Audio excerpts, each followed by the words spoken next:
अस्सलाम वालेकुम। आप देख रहे हैं प्रोग्राम न्यूज़ व्यूज़। मैं हूं आपके साथ खतीजा राठौर। नाज़रीन, इस वक्त की सबसे अहम खबर, बड़ी खबर जो आप तमाम टीवी चैनल्स पे देख रहे हैं वो है फैज़ हमीद की गिरफ्तारी। पाक फ़ौज के इंटेलिजेंस एजेंट्स के साथ साबिक सरबराह लेफ्टिनेंट जनरल फैज़ हमीद को फ़ौजी तहवील में ले लिया गया। पाक फ़ौज के शुबहजात आमला ISPR के मुताबिक लेफ्टिनेंट जनरल फैज़ हमीद के खिलाफ पाकिस्तान आर्मी एक्ट के दफ़ा के तहत मुनासिब कार्रवाई का आगाज़ किया गया है। ISPR का कहना था कि सुप्रीम कोर्ट के अहकाम की तमील करते हुए फुल कोर्ट इंक्वायरी की गई है। इंक्वायरी पाक फ़ौज की जानिब से जो है वो की जा रही है। फैज़ हमीद जो कि PTI के सपोर्टर तो मैं ये नहीं कहूँगी माने जाते थे, लेकिन इमरान खान से अच्छे ताल्लुकात उनके रहे हैं और अब ये बात वाज़े हो गई है कि फुल कोर्ट जो है वो किया जाएगा, तहकीकात की जाएगी फैज़ हमीद पे। इससे कबल हमने देखा था कि लोग ये कहते थे कि आर्मी इस्टेब्लिशमेंट जो है वो अपने लोगों को इक़्तिदार में नहीं लेकर आती, सुप्रीम कोर्ट के हवाले नहीं करती, आइन और कानून से दूर रखती है। लेकिन अब शायद ये वाज़े हो गया है कि फैज़ हमीद की गिरफ्तारी फिर उसके बाद कोर्ट मार्शल करना, तो फ़ौज सबको एक बराबर देखती है, चाहे वो कोई भी हो। इस पर बात करेंगे। हमारे साथ टेलीफोन लाइन पे मौजूद है रमीज़ गुमरो साहब, एडवोकेट हैं। सबसे पहले तो बहुत शुक्रिया रमीज़ साहब आपके वक्त का। Thank you.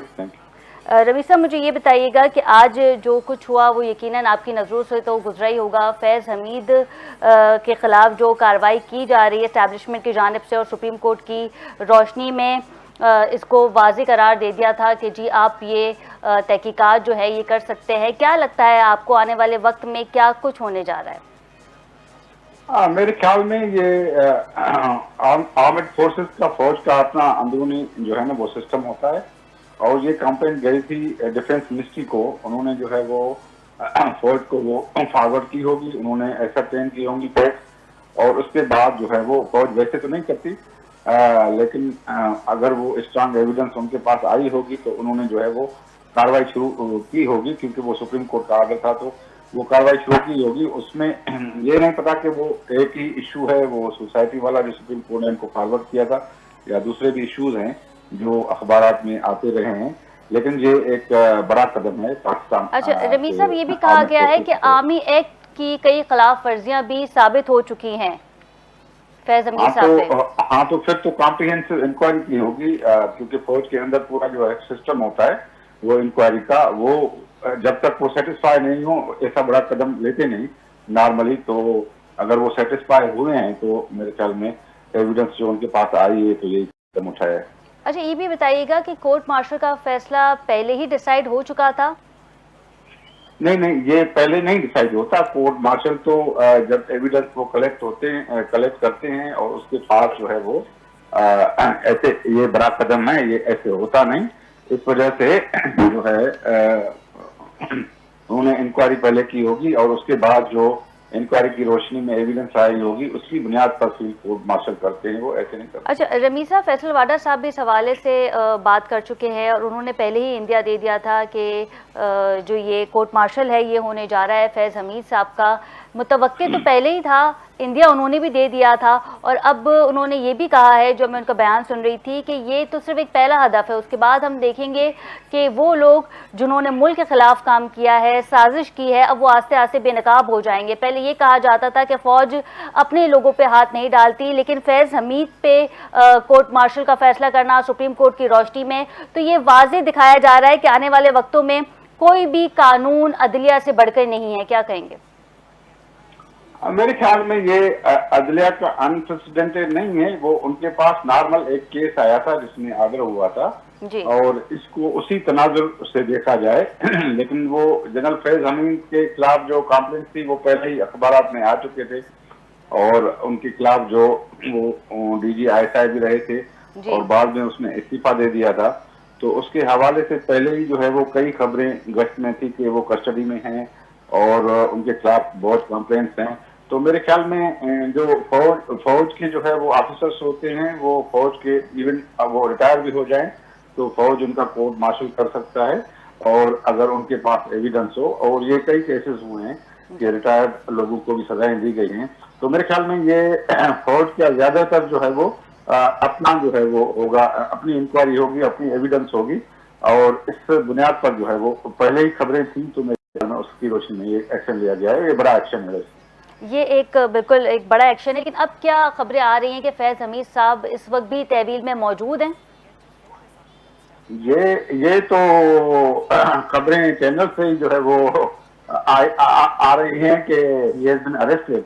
कि whether he has been arrested, मेरे ख्याल में आईएसपीआर का भी जो है वो प्रेस नोट आ गया है जी। कि वो उसको अरेस्ट किया गया है और उसके खिलाफ जो है वो आर्मी एक्ट के तहत कार्रवाई होगी, क्योंकि वो फौज तो आर्मी एक्ट के तहत ही कार्रवाई करती है। बिल्कुल। तो ये खबरें तो जो है वो आ रही हैं कि वो ही हैज बीन अरेस्टेड। अच्छा, रमीज साहब, अगर हम बात करें फैज़ हमीद साहब की, तो अपने दौर में उनकी एक मकबूलियत थी। जब हमने देखा था कि इनकला हो रहा था अफ़गानिस्तान में, अमेरिका जो है वो अफ़गानिस्तान से बाहर जा रही थी, तो उसके बाद फैज़ हमीद साहब जो है वो ख़ुद अफ़गानिस्तान में पहुँचे हुए थे। तो एक बड़ी शख्सियत थी, बड़ी पॉपुलर शख्सियत थी। अफ़गानिस्तान से हमारे ताल्लुकात बेहतर होने जा रहे थे, क्योंकि बॉर्डर पे तो क्लैश था ही, लेकिन साथ ही क्योंकि वहाँ अमेरिका बैठा हुआ था तो मज़ीद जो है वो क्लैश होने जा रहे थे। लेकिन बाद में हमने देखा कि फैज़ हमीद साहब जो हैं वो ख़ुद उस वक्त अफ़गानिस्तान की सरजमीन पे मौजूद थे। क्या कहेंगे?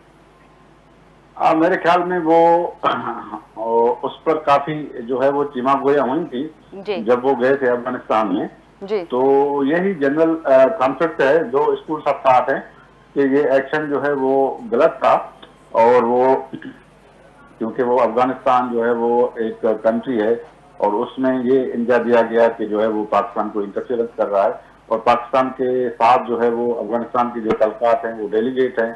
और उसके बाद जो है ये भी खबरें आई कि जो है वो तालिबान को रिपेट्रिएट किया गया है सवात और दूसरे इलाकों में, और जिससे जो है वो पाकिस्तान आर्मी को जो है वो उनको जो है दोबारा जो है वो ऑपरेशन करने पड़े, खासतौर पर जो है वो फार्मर ट्राइबल एरियाज हैं या दूसरे इलाके हैं। तो मेरे ख्याल में उस हवाले से भी ये चुनागोया थी कि जो है वो जनरल फैज का जो उसमें रोल था वो पाकिस्तान की फॉरेन पॉलिसी के मुताबिक नहीं था, या उसमें डाइवर्जेंस थी, या उस वक्त जो है वो जो ये किया गया वो एन पाकिस्तान के इंटरेस्ट के मुताबिक नहीं था। तो मेरे ख्याल में ये भी डाइवर्जेंस ऑफ ओपिनियन था, जिसके तहत जो है वो कुछ जो हल्के थे वो इस पर जो है वो तजर्बे का शिकार थे कि ये हमें नहीं करना चाहिए, और अफगानिस्तान के साथ जो डेलिकेट हमारा बैलेंस है वो उसको जो है वो रखना चाहिए। बिल्कुल ठीक है। रमीज साहब, ये भी आपसे जानना चाहेंगे, क्योंकि आज सुप्रीम कोर्ट का फैसला आ गया है। 3 कौमी असेंबली की नशिस्तें थी जिसे मुस्लिम लीग नून को वापस दे दी गई हैं। इससे कबल जो है वो लाहौर हाई कोर्ट अपना फैसला सुना चुकी थी, लेकिन अब सुप्रीम कोर्ट ने वाज़ेह फैसला जो है वो सुना दिया है और नशिस्तें जो हैं मुस्लिम लीग नून को मिल गई हैं। क्या कहेंगे इस पर? मेरे ख्याल में कोर्ट का जो है वो ये इलेक्शन जो है वो पॉलिटिकल प्रोसेस का हिस्सा है, और उसमें जो है वो इलेक्शन एक्ट जो है वो सारी पार्टियों ने 2017 का इलेक्शन एक्ट जो है इनेक्ट किया था। इलेक्शंस पर जो भी होते हैं उन पर एतराज होते हैं, और ये पॉलिटिकल फोर्सेस आपस में मिलकर जो है वो उनको जो इलेक्शन को फेयर और फ्री और फेयर बनाने के लिए कानून साजी करते हैं, जैसे 2017 में की गई। तो अख्तियार जो हैं वो इलेक्शन कमीशन के पास है, और कोर्ट्स के पास बिल्कुल कम अख्तियार हैं कि इन पॉलिटिकल डिसीजंस में वो इंटरफियर करें। अगर देखें कोर्ट्स अगर इन पॉलिटिकल जो है वो माइंड फील्ड में पड़ती हैं तो उन पर जो है वो बड़े जो है वो पार्टीजन होने के इल्जाम आते हैं। तो मेरे ख्याल में इसी हवाले से सुप्रीम कोर्ट ने फैसला दिया है कि हम पॉलिटिकल प्रोसेस में जो है वो इन्वॉल्व नहीं हो, पॉलिटिकल प्रोसेस चलता रहे, और जो इलेक्शन का प्रोसेस है वो इलेक्शन कमीशन का काम है, और उसमें इतनी इंटरफेरेंस नहीं की जाए कि पार्लियामेंट की कंपोजिशन या प्रोविंशियल असेंबली की कंपोजिशन पर जो है वो अदलिया का हाथ हो, क्योंकि अदलिया जो है वो उसमें ज्यादा अगर इंटरफेरेंस करेगी तो पॉलिटिकली उसको पार्टीजन कहा जाएगा, और फिर उस पर जो है वो रिसेंट जो जजमेंट आया है उस पर भी कितनी जो है इल्जाम लगे हैं कि ये फैसला सही नहीं है, आइन के मुताबिक नहीं है, और इस वजह से वो उसको पॉलिटिकल माइंड फील्ड में पढ़ना नहीं चाहिए। बिल्कुल ठीक है। अच्छा रमीज साहब, लास्ट सवाल मैं आपसे करना चाहूँगी कि जब बात होती है टेन्योर की, जब बात होती है एक्सटेंशन की, तो चीफ जस्टिस ऑफ पाकिस्तान का एक्सटेंशन, मैं काजी फायद ईसा साहब की बात नहीं कर रही हूँ, रादर वो कोई भी चीफ जस्टिस हो, उनका एक्सटेंशन जो है वो किस सूरत में हो सकता है? देखिए वो तो आइन में जब तक जो है वो 2/3 मेजॉरिटी गवर्नमेंट को नहीं हो तो आइन में जो है वो गवर्नमेंट जो है वो अमेंडमेंट नहीं कर सकती 2/3 मेजॉरिटी के बगैर। तो अभी तो गवर्नमेंट को 2/3 मेजॉरिटी नहीं है। अगर वो रिजर्व सीटें जो है वो गवर्नमेंट को मिल जाती हैं तो 2/3 मेजॉरिटी फिर मिल जाती है, लेकिन सुप्रीम कोर्ट के फैसले के हवाले से जो है वो उनको 2/3 मेजॉरिटी अभी तक नहीं मिल सकी है, नहीं हासिल है। तो मेरे ख्याल में जब तक 2/3 मेजॉरिटी गवर्नमेंट के पास नहीं होगी, तब तक कॉन्स्टिट्यूशन में अमेंडमेंट नहीं हो सकती, तब तक किसी को नहीं एक्सटेंशन मिल सकती है, नहीं जजेस के एजेस में जो है वो इंक्रीज कर सकते हैं। जजेस एज जो है सुप्रीम कोर्ट की जज की रिटायरमेंट की एज 65 है, तो अगर उसको 68 किया जाए, तो ये अखबार में आ रहा था, तो उससे सारे जजेस को जो है वो एक्सटेंशन मिल जाएगा और उस तरह से चीफ जस्टिस को भी मिल जाएगा। तो मेरे ख्याल में जब तक गवर्नमेंट को 2/3 मेजॉरिटी नहीं है, ये नहीं हो सकता।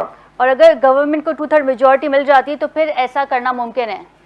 बिल्कुल ऐसा करना, 2/3 मेजॉरिटी से गवर्नमेंट कॉन्स्टिट्यूशन को अमेंड कर सकती है, और जो रिटायरमेंट एज है सुप्रीम कोर्ट के जजेस की 65 ईयर्स, उसको 68 में तब्दील कर सकती है। तो वो ऑटोमेटिकली उनका चीफ जस्टिस का और तमाम जजेस का जो है वो पीरियड इंक्रीज हो जाता है फिर 68 ईयर्स। बिल्कुल ठीक है। अच्छा, मुझे ये भी बताइएगा रमीज साहब के टॉप सिटी केस में लेफ्टिनेंट जनरल फैज़ हमीद का किरदार की नौयत थी क्या एक्चुअल में? क्योंकि हम बात तो कर रहे हैं कोर्ट मार्शल के हवाले से, उनकी गिरफ्तारी के हवाले से, लेकिन उनका किरदार क्या था, नौयत क्या थी? मेरे ख्याल में वो एलिगेशंस थे टॉप जो है ये सोसाइटी कि इसमें जो है वो कोई लैंड बैंक किससे छीनी गई है, या इस तरह के इल्जाम जो अखबार में आए हैं। तो मेरे ख्याल में ये कंप्लेंट जो है वो डिफेंस मिनिस्ट्री को गई है कि उसमें जो है being military officer he should not have interfered in the society. तो उसके ऐसे जो फाइनेंशियल मैटर्स हैं सोसाइटी के, मेरे ख्याल में वही इल्जाम हैं। अच्छा रमीज साहब, पाकिस्तान आर्मी एक्ट के तहत रिटायर्ड अफसरों के खिलाफ कार्रवाई के असूल और उसकी हुदूद क्या है? देखिए, पाकिस्तान आर्मी जो है वो अपने किसी सर्विंग और रिटायर्ड ऑफिसर के खिलाफ जो है उसके पास अगर कोई भी एविडेंस आए तो उसके खिलाफ एक्शन ले सकती है आर्मी एक्ट के तहत। और वो जो इवन जो रिटायर्ड ऑफिसर्स हैं उनको कभी भी वो जंग के लिए कॉल भी कर सकती है।